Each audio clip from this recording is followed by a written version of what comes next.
성경의 인물들은 저마다 남다른 기도를 드리며 신앙생활을 했습니다. 예를 들어 아브라함은 가는 곳마다 제단을 쌓고 여호와의 이름을 불렀습니다. 있는 곳마다, 가는 곳마다 늘 기도를 드렸던 것입니다.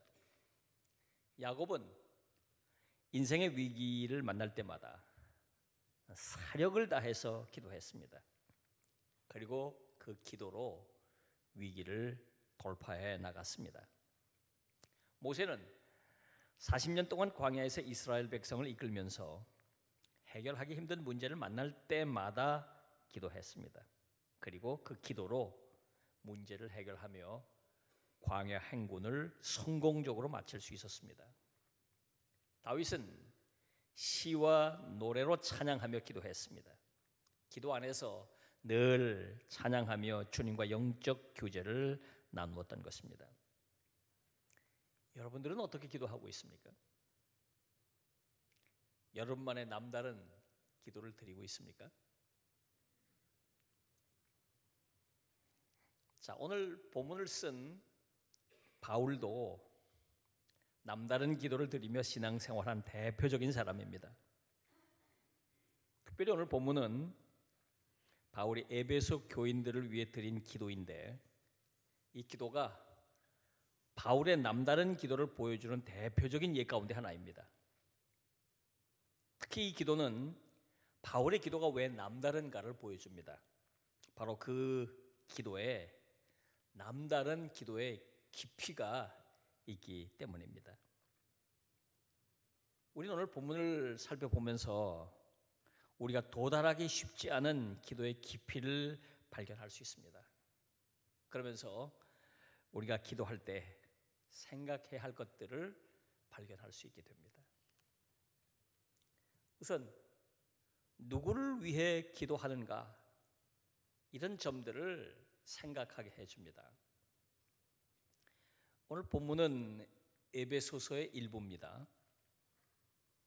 바울이 에베소 교회에 보낸 편지에 실린 내용의 일부입니다. 그런데 본문의 내용이 기도니까 바울은 평소에 에베소 교회를 위해 기도해온 내용을 편지에 담아 놓은 것이라고 할 수 있겠습니다. 자, 여기서 한 가지 생각해 봐야 할 것이 있습니다. 바로 에베소서가 옥중서신이라고 하는 점입니다. 바울이 로마 감옥에 수감되어 있던 중에 이 편지를 썼다는 것입니다. 바울은 3차 전도 여행을 마친 뒤에 예루살렘을 방문했습니다. 이때 폭도들이 바울을 공격하자 로마 당국자들은 바울을 보호하기 위해서 감금했다가 가이사라 감옥으로 이감했습니다. 그런데 바울이 로마 황제에게 항소하자 로마로 이송됩니다. 그래서 바울은 약 2년 동안 죄인 신분으로 로마 감옥에 수감되어 있었습니다. 오늘 본문은 바로 이 시기에, 본문 에베소서는 바로 이 시기에 바울이 쓴 편지입니다. 자, 지금 바울은 황제 재판을 기다리며 감옥에 수감되어 있었습니다. 자칫 재판이 잘못되면 죽을 수도 있는 상황입니다. 그야말로 불안하기 짝이 없고 모든 에너지를 재판 준비에 쏟아야 할 상황입니다. 이런 때 기도를 한다면 뭘 기도할까요? 누굴 위해 기도할까요?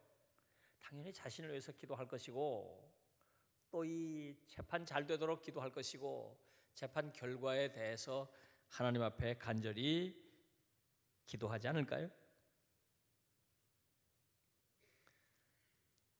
우리 속담에 내 코가 석자, 그런 말이 있습니다. 다급해서 다른 곳에 신경을 쓸 겨를이 없을 때 쓰는 말입니다. 자, 도대체 코가 석자면 한 90cm 되거든요. 코가 한 90cm 된다. 이건 무슨 말일까요? 뭐 피노키오도 아니고 코가 이렇게 그냥 90cm. 뭐 이렇게 거의 땅에 닿을 정도로 코가 길다는 얘기인데 그런 뜻일까요? 네, 그건 아니겠죠. 네, 그렇게 코가 긴 사람이 어디 있겠습니까? 대체로 여기서 코를 콧물로 해석을 합니다. 콧물이 나오는 거예요. 자꾸 콧물이. 감기 걸렸는지 뭐 비염에 걸렸는지 콧물이 계속 흘러나오는데 이게 한 90cm 계속 흘러나온다니까 얼마나 정신이 없을까요? 이 코 풀고 콧물 해결하느라고 뭐 다른 거 할 시간 여유도 없지 않겠어요? 그래서 내 코가 석자다. 그런 말은 다른 거 지금 신경 쓸 여유가 없다 그런 말이겠죠. 아마도 바울이 지금 그런 상황이 아닐까요? 황제 앞에서 재판을 받아야 할 다급한 상황입니다. 이런 상황에서 누굴 위해 기도할 수 있을까요? 다른 사람을 위해서 기도한다면 기도 줄이나 잡힐까요? 기도한다고 해도 형식적인 기도밖에 할 수 없지 않을까요? 자, 그런데 바울은 에베소 교회를 위해 기도를 드리고 있는 것입니다. 이 기도의 깊이를 생각해 볼 때 바울은 이 로마 감옥에 갇혀 있으면서도 정성을 다해서 그리고 많은 시간 에베소 교회를 위해 기도했다는 것을 알 수 있습니다. 자, 이런 상황 속에서도 자신만을 위한 기도가 아니라 그 누군가를 위해서 간절하게 정성을 다해 깊이 있게 기도했다는 것입니다. 바로 중보 기도를 깊이 드렸다는 것이죠. 그렇습니다. 오늘 본문은 우리에게 중보 기도에 대해 깊이 생각해 보게 합니다. 중보 기도는 우리가 여유가 있고 여력이 있을 때만 하는 게 아니라는 점입니다. 우리에게 다급한 문제가 있고 간절한 기도 제목이 있더라도 우리는 중보 기도 해야 한다는 것입니다. 우리가 힘들 때도 우리가 우리 자신을 위해 간절한 기도를 드려야 할 때도 중보 기도를 계속 해야 한다는 것입니다. 한 자매가 있었습니다. 자타가 믿음이 좋다고 인정할 정도로 기도를 열심히 하는 자매입니다. 결혼이 늦어져서 자신의 결혼 문제 때문에 힘써 기도하는 중이었습니다. 그러던 어느 주일날 목사님 설교를 통해서 중보기도 힘쓰라 그런 말씀을 듣고 아멘 했습니다. 그리고 순종하기로 했습니다. 이제 자신을 위한 기도를 중단하고 엄마를 위해서 중보 기도를 하기로 했습니다. 그리고 이렇게 기도했습니다. 하나님, 우리 엄마가 사위를 보기 원합니다. 키 크고 잘생기고 능력 있고 믿음 좋은 사위를 얻게 하여 주시옵소서. 딸이 좋은 신랑 만나서 결혼하는 것을 보게 하여 주시옵소서. 그렇습니다. 나 아닌 누군가의 이름을 부르며 기도한다고 그게 다 중보기도가 되는 게 아닙니다. 정말 나 아닌 누군가를 위해 기도를 드릴 때 그것이 중보기도가 되는 것입니다. 사랑하는 여러분, 우리가 기도할 때 나를 위해 기도하고 있는지 생각해 봐야 합니다. 나만을 위해 기도하고 있는지 생각해 봐야 합니다. 도대체 나는 누구를 위해서 기도에 힘쓰고 있는지를 생각해 봐야 합니다. 누구를 위해서 중보기도하고 누군가를 위해서 중보기도하고 그 중보기도의 분량을 늘려가야 하겠습니다. 오늘 본문을 통해서 또 하나 우리가 기도할 때 생각해야 할 것은 무엇을 기도하는가입니다. 자, 본문의 기도를 살펴보겠습니다. 바울이 에베소 교회와 교인들을 위해 기도하고 있는데 뭘 위해 기도하고 있을까요? 에베소 교회 부흥을 위해서 기도했을까요? 에베소 교회 교인들이 복을 받는 일을 위해 기도했을까요?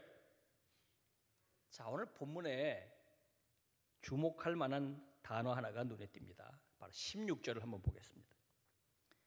16절을 우리 함께 읽어볼까요? 16절 다 같이 함께 읽습니다. 시작. 그의 성령으로 말미암아 너희 속 사람을 능력으로 강건하게 하시오며 그랬습니다. 에베소 교회 교인들의 그 속 사람이 하나님의 능력으로 강건해지도록 기도하고 있는 것입니다. 속사람, 뭘 말하는 걸까요? 고린도서 4장 16절을 보면 이렇게 말씀하고 있습니다. 그러므로 우리가 낙심하지 아니하노니 우리의 겉사람은 낡아지나 우리의 속사람은 날로 새로워지도다. 이 말씀에서 보듯이 속사람이란 사도 바울이 인간을 이해할 때 사용하는 아주 독특한 용어입니다. 그러니까 우리 인간에게는 겉사람이 있고 속사람이 있다는 것입니다. 겉사람은 세월이 갈수록 낡아지지만 속사람은 세월이 가도 날로 새로워질 수 있다는 것입니다. 겉사람, 속사람 무엇일까요? 겉사람이란 죽을 운명 앞에 놓여 있는 우리의 외적인 자아를 말합니다. 세상 속에 살아가는 늙고 병드는 우리의 신체, 세상 속에서 쉽게 흔들리고 연약한 우리 마음을 포괄하는 우리 자신을 말하는 것이에요. 이에 비해서 속사람이란 하나님 앞에 서 있는 우리의 내적인 자아를 말합니다. 예수 믿고 거듭난 뒤에 이제 본격적으로 제 기능을 발휘하기 시작한 우리의 영혼을 중심한 우리 자아를 말합니다. 겉사람이 있고 속사람이 있다는 것입니다. 지난주 교역자 세미나 기간 중에 개방산이란 산을 등산했습니다. 이 산은 1577m 높이가 되는 아주 높은 산입니다. 한반도에서 5번째로 높은 산인데요. 한라산, 지리산, 설악산, 도교산 그리고 5번째가 이 개방산인데요. 이 정상 근처에 주목 군락지가 있었습니다. 아주 크고 아름드리 주목들이 군락을 이루고 있었습니다. 자세히 보니까 그 중에 몇 그루가 쓰러져 있었어요. 겉으로 볼 때는 멀쩡했습니다. 가까이서 들여다보니까 속이 텅 비어 있는 거예요.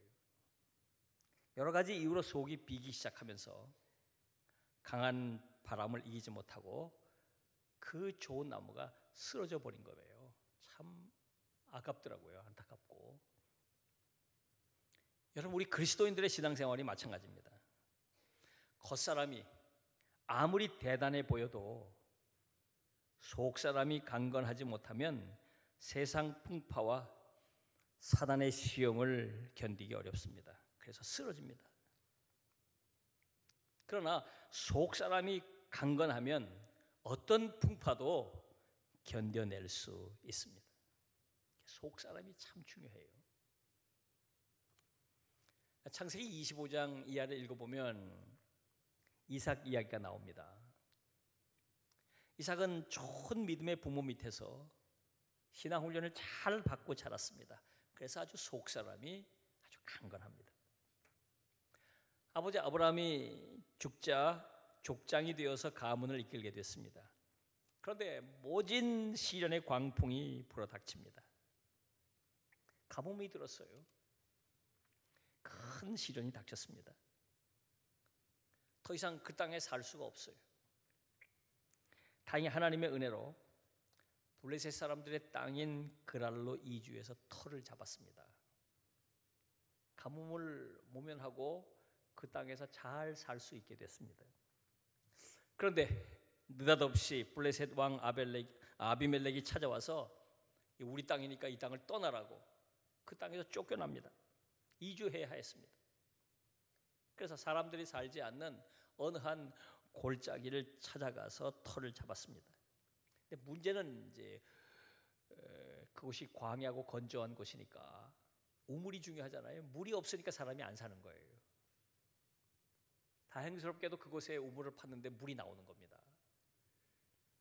그 땅에서 물이 나왔다는 소식을 듣고 블레셋 사람들이 또 쫓아와가지고 이 땅은 우리 땅이다. 그러니 이 우물은 우리 우물이다. 또 쫓겨나는 겁니다.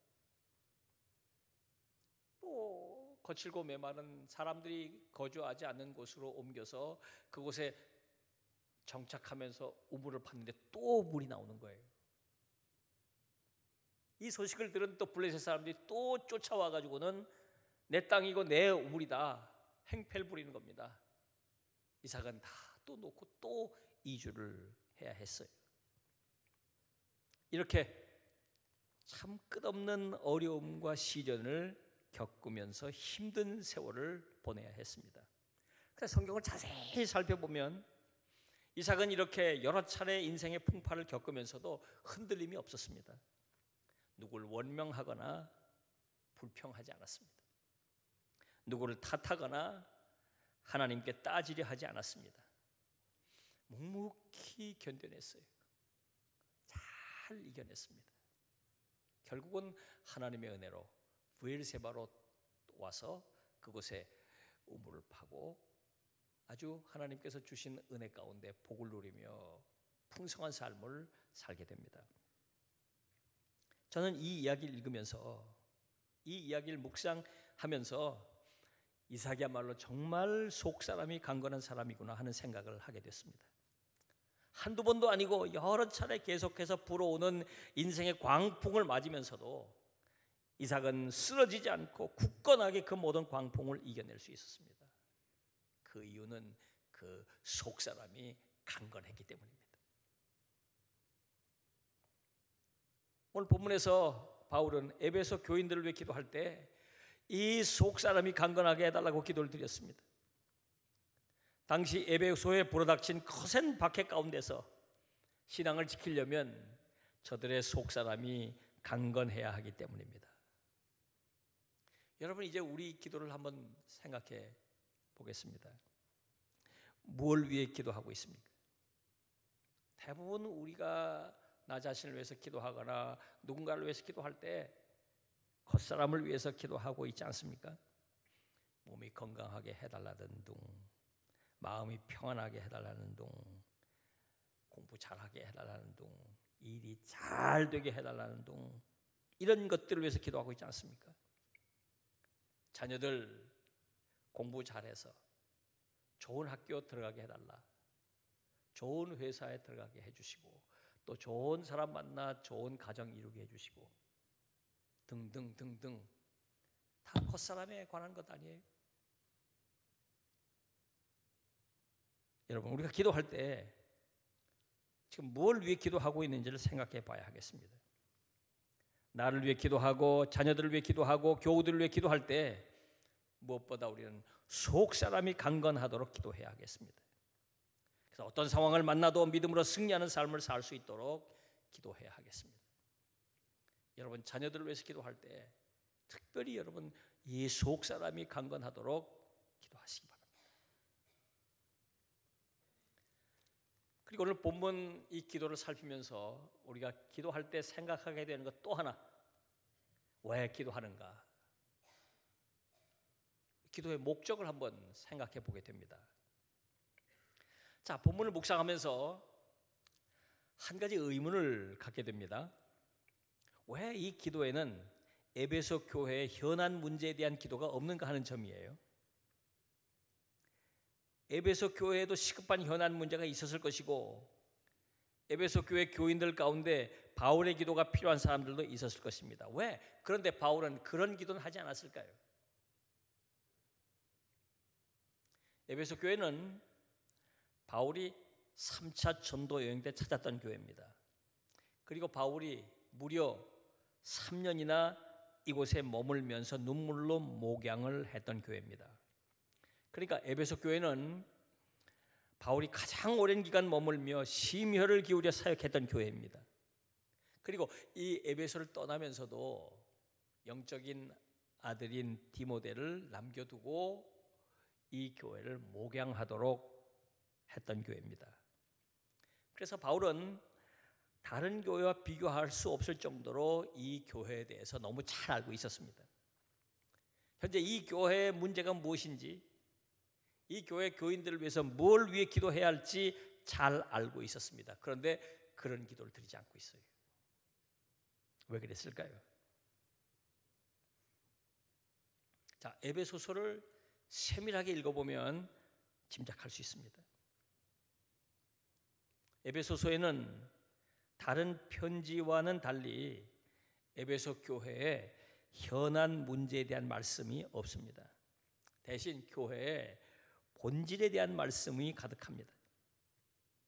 아마도 바울이 에베소에서 3년이라는 가장 긴 기간 목회하면서 에베소 교회를 교회다운 교회로 세워보고자 하는 간절한 열망이 있었을 것입니다. 이곳에서 사역하면서 교회가 무엇인지 교회의 본질에 대해서 깊이 성찰하고 있었던 것 같습니다.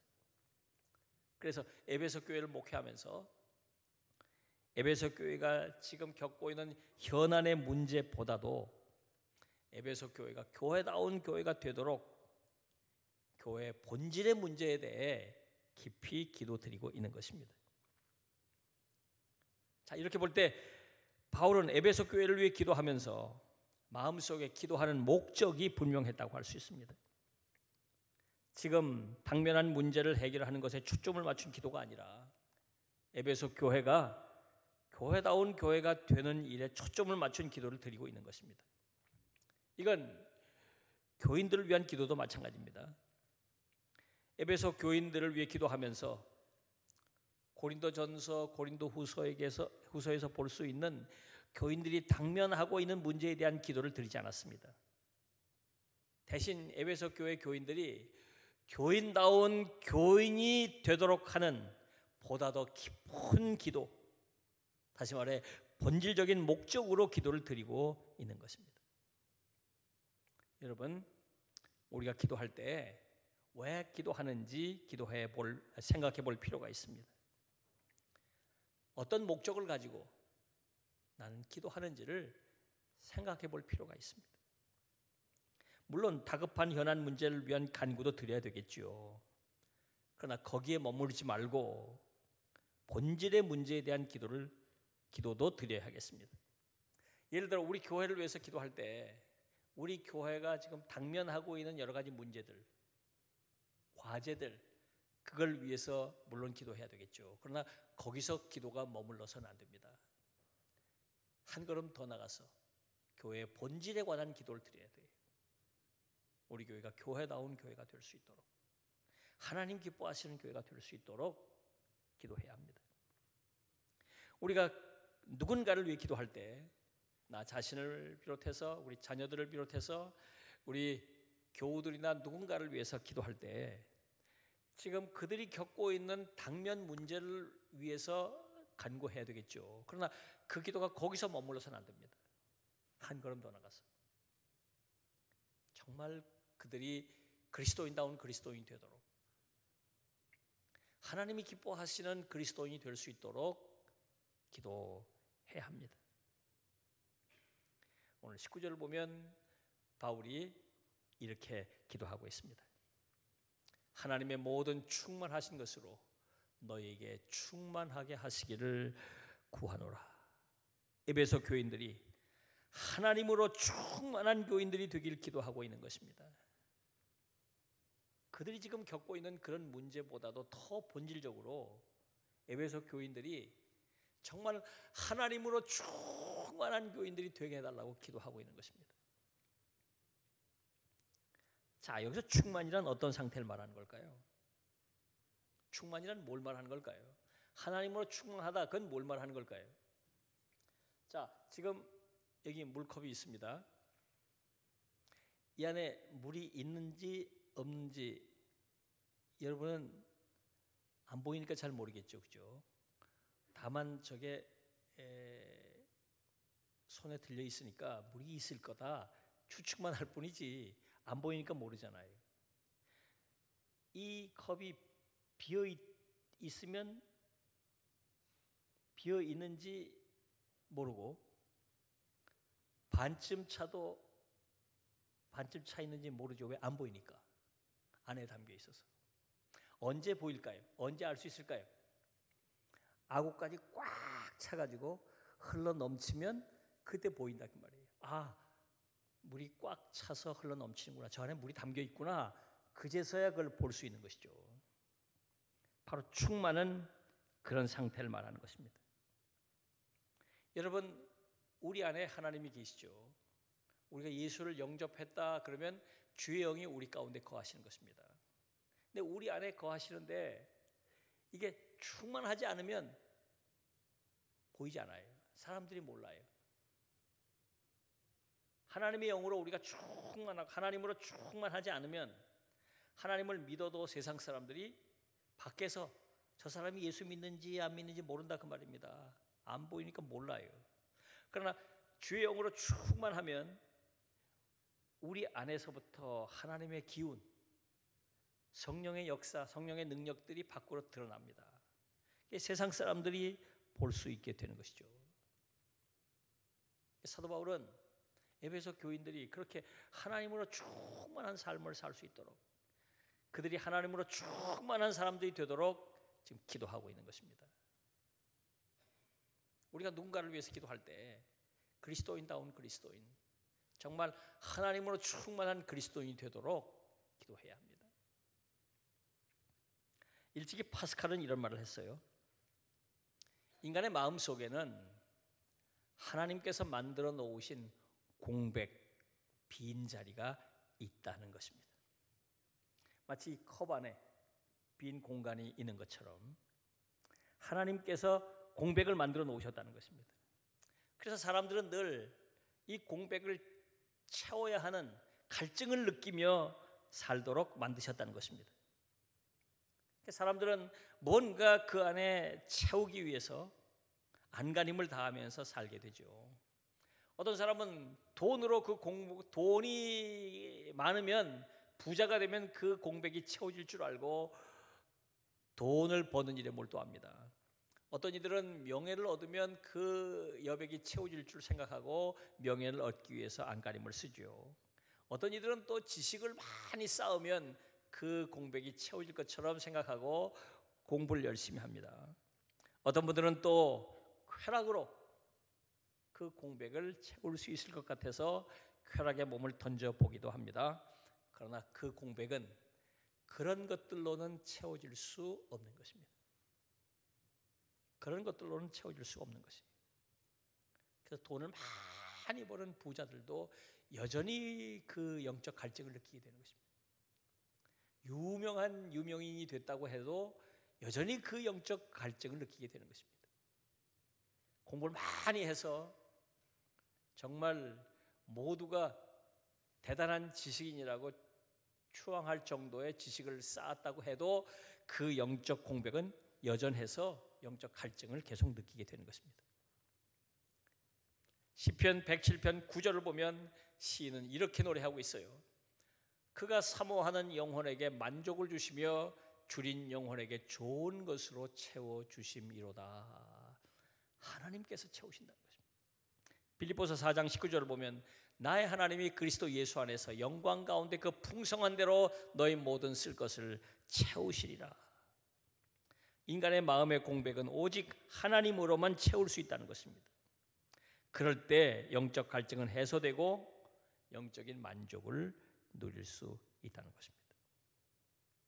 여러분, 우리가 하나님으로 충만해질 때 우리는 이 세상 사람들이 느낄 수 없는 그 영적인 만족을 느끼게 되고 영적인 갈증이 해결된다는 사실을 경험하게 돼요. 그리고 한 걸음 더 나가서 충만할 때 세상 사람들이 우리가 그리스도인인 줄 비로소 알게 된다 그 말입니다. 하나님의 영광을 나타낼 수 있게 되는 것이에요. 그래서 우리가 기도할 때 마음속에 하나의 그림을 떠올리면 좋겠습니다. 나 자신을 위해서 기도할 때 내 심령이 하나님으로 충만한 그림, 우리 자녀들을 위해서나 누군가를 위해서 중보 기도할 때 그들이 하나님으로 충만한 그런 그림을 마음속에 담고 그 그림을 생각하면서 그들을 위해 축복하며 기도할 수 있으면 좋겠습니다. 이 잔이 넘치도록 충만한 상태를 생각하면서 우리 각자의 영혼의 여백이, 그 공백이 하나님으로 충만히 채워진 그 아름다운 모습을 그리면서 우리가 꿈꾸면서 기도할 수 있으면 참 좋겠습니다. 사랑하는 여러분, 우리가 기도할 때 이런 것들을 생각하며 기도할 수 있길 바랍니다. 나는 누구를 위해 기도하고 있는가? 그저 나만을 위해서 기도하고 있는 건 아닌가? 중보 기도를 생각하며 기도할 수 있으면 좋겠습니다. 나는 또 무엇을 위해 기도하고 있는가? 나는 여전히 겉사람 문제만 붙들고 기도하고 있는 건 아닌가? 그래서 속사람의 강건함을 위해서 기도할 수 있으면 좋겠습니다. 그리고 왜 기도하는가? 그저 닥친 문제들을 해결하기 위한 기도가 아니라 본질적으로 우리 자신이 하나님으로 충만한 사람이 되도록, 우리 교회가 정말 하나님이 기뻐하시는 교회다운 교회가 되도록 그런 목적을 두고 기도할 수 있으면 좋겠습니다. 그런 기도가 깊은 기도가 되는 거예요. 깊이 있는 기도가 되는 것입니다. 사도 바울처럼 저와 여러분도 더욱더 깊은 기도를 하나님께 드릴 수 있게 되기를 주님의 이름으로 부탁합니다. 기도하겠습니다.